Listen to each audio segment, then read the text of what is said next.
Kaixo, Bergarako Lanboroa Kultur Elkartetik nator, Antoni Larrañaga naiz, eta aurrerako antolatu ditugun hitzaldien berri ematera nator. Populismoa da gaia oraingoan.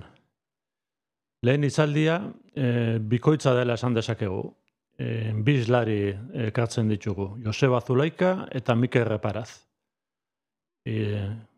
Hitzaldiaren izenburua, Amerikaren arrakaletatik Trumpismora, bidaia ulergaitz baten kronika. Eta urriaren 3 egingo dugu Bergarako udaletxeko areto nagusian, hau da, osoko bilkuren aretoan.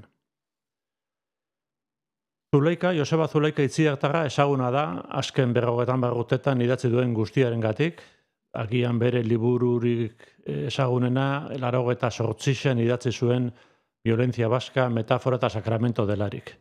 Oso ezaguna da baita ere, Estatu Batuetan Nevadan Renon dagon Euskal ikasketen zentroko ikerlari izan delako urte askotan. Eta orain dela gutxi jubilatuta, Gipuzkoara itzuli da berriro.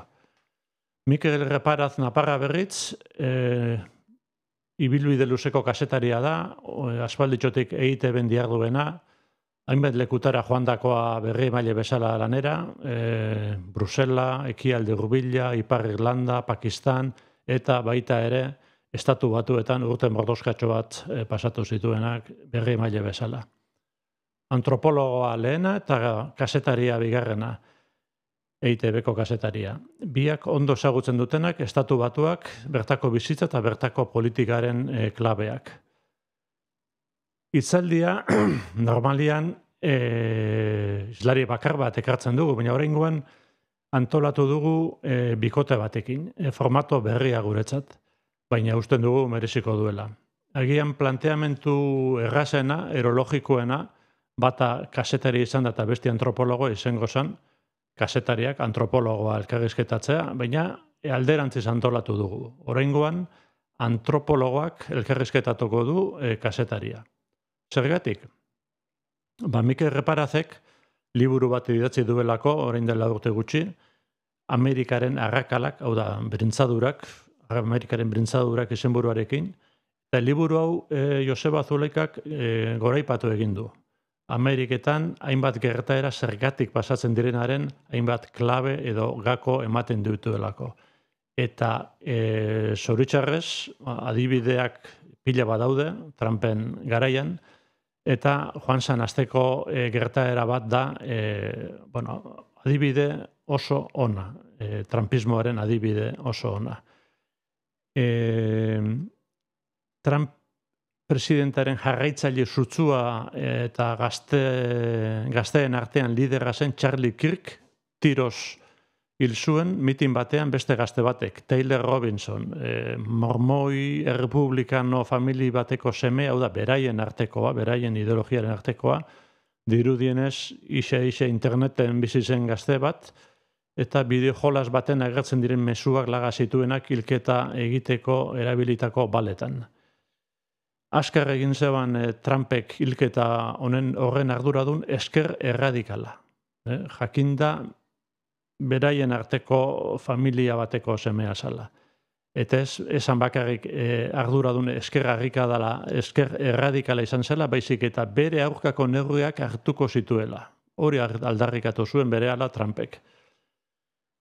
Charlie Kirken omenez egin zen agur ekitaldian, honen alargunak, Erika izenekoak, izan zen agur ekitaldi bat oso erligioso eta eskuin politikako kutsu nabarmenakin, Erikak bere alargunak esan zeban perse egoela hiltzailea barkatzeko.